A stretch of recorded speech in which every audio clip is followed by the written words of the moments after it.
Ano yan, kuya? Malalim ba yun doon? Yan, Teka, ano? Yan, mababaw lang yan. Maiksi lang yung ano yan.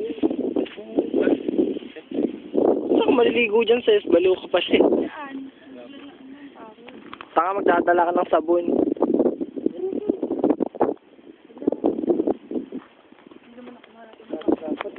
Ayun o, may naliligo. Ay, ano ba yung nangingisda?